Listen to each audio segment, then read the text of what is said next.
الله عفوك إني للنور مدت يداي نزعت أسرار قلبي وجئت ألقي أساي. نحمده ونصلي على رسوله الكريم وعلى آله وأصحابه أجمعين. أما بعد، قال الله تعالى في القرآن المجيد والفرقان الحميد: فأعوذ بالله من الشيطان الرجيم. بسم الله الرحمن الرحيم.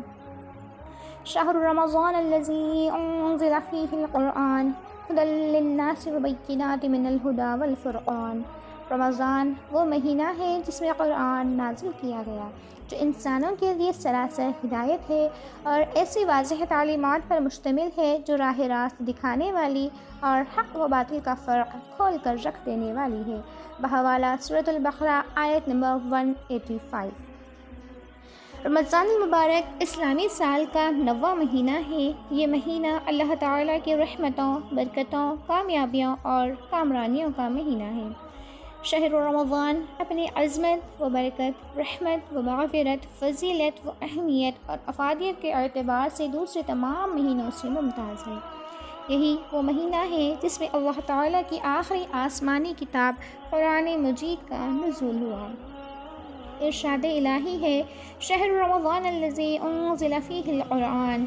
رمضان وہ مہینہ ہے جس میں قرآن نازل کیا گیا۔ بحوالہ سورۃ البقرہ آیت 185۔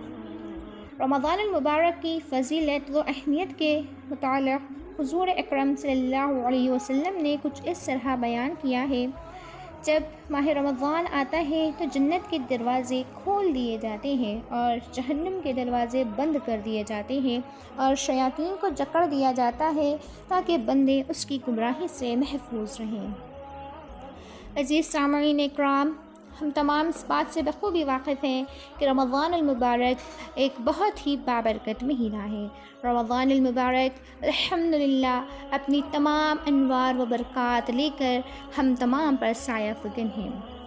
رمضان المبارک ایک ایسا مہینہ ہے جس میں قرآن مبارک کا نزول ہوا۔ رمضان المبارک ہم تمام کو واپس ہماری زندگی کے مقصد کی طرف بلاتا ہے، ہم تمام کو واپس تقوی کی جانب بلاتا ہے۔ رمضان المبارک کا اصل مقصد ہم تمام کے اندر تقوی کی روش کو بیدار کرنا اور ہم تمام کو اللہ سبحانہ و تعالیٰ کے زیادہ سے زیادہ قریب کرنا ہے۔ رمضان المبارک ہم سوئے ہوئے مسلمانوں کو بیدار کروانے کے لیے آتا ہے اور رمضان المبارک میں کیے جانے والے اعمال کا بدلہ ہمیں بہت زیادہ بڑھا چڑھا کر دیا جاتا ہے۔ رمضان المبارک میں اعمال پر ثواب میں اضافہ متعدد روایات سے کچھ اس طرح سمجھ میں آتا ہے۔ حضرت ابن عباس رضی اللہ عنہما کے حوالے سے بخاری شریف میں روایت ہے کہ نبی کریم صلی اللہ علیہ وسلم نے فرمایا: رمضان کا عمرہ ایک حج کے برابر ہے۔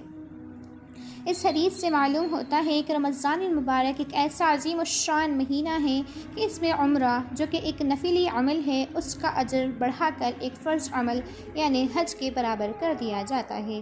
عزیز سامعین اکرام، اس سے یہ اندازہ لگایا جا سکتا ہے کہ نوافل کا جو بدلہ ہے وہ ہمیں فرض کے برابر دیا جائے گا، تو اس بات کا ہم قیاس بھی نہیں کر سکتے کہ فرض اعمال کا ہمیں بدلہ کتنا بڑھا چڑھا کر دیا جائے گا۔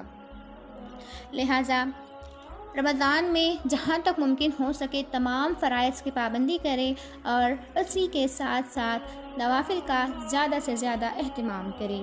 نیکیوں میں اضافے کے تعلق سے شریعت میں کچھ اعمال اور اوقات کے بارے میں بھی ذکر کیا گیا ہے، جیسے کہ لیلۃ القدر کے بارے میں فرمانے باری تعالیٰ ہے: لیلۃ القدر خیر من الف شہر۔ لیلۃ القدر 1000 مہینے سے بھی افضل ہے۔ بحوالہ سورۃ القدر آیت نمبر 3، یعنی اس رات میں کی ہوئی عبادت 1000 مہینے کی عبادت سے بھی افضل اور بہتر ہے۔ خلاصہ کچھ یوں ہے کہ رمضان میں نیکیوں کے اجر و ثواب کے اضافے سے متعلق شریعت میں حد بندی اور تفصیل نہیں ہے، تاہم ہر مسلمان کو رمضان المبارک میں نیک اعمال کے لیے خوب محنت کرنی چاہیے تاکہ وہ رمضان المبارک کی فضیلتوں کو حاصل کر سکے۔ رسول اللہ صلی اللہ علیہ وسلم کا فرمان ہے، جو شخص شب قدر ایمان کے ساتھ بہت ثواب آخرت کے لیے ذکر و عبادت میں گزارے، اس کے گزشتہ گناہ بخش دیے جاتے ہیں۔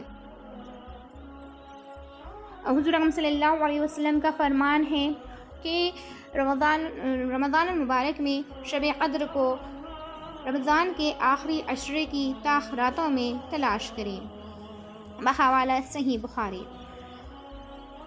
عزیز سامعین اکرام، رمضان المبارک کے اس عظیم مہینے میں اب تمام سے درخواست کرتی ہوں کہ اب تمام رمضان المبارک کے تمام انوار و برکات سے مستفید ہوں۔ الحمدللہ جی آئی ظہیر آباد کی جانب سے اس رمضان ایک سیریز چلائی جا رہی ہے، جس میں ہمیں رمضان المبارک میں ہمارے اسلاف کا جو عمل ہوتا تھا، جو رویہ ہوتا تھا، جو ڈیلی روٹین ہوتی تھی، اس سے آگہی کروائی جائے گی۔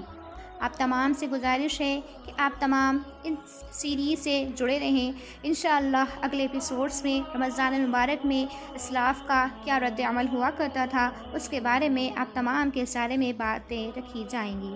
اللہ تعالیٰ سے دعا ہے کہ اللہ تعالیٰ ہم تمام کو رمضان المبارک کی تمام انوار و برکات سے مالامال ہونے کی توفیق عطا فرمائیں، اور اسلاف کے جو رمضان المبارک میں ان کا جو رد عمل ہوا کرتا تھا، ان کا جو رویہ ہوا کرتا تھا، اس کو سمجھ کر، اس سے آئیڈیاز لے کر اس پر عمل کرتے ہوئے رمضان المبارک کے اس بابرکت مہینے سے جتنا ہو سکے اتنا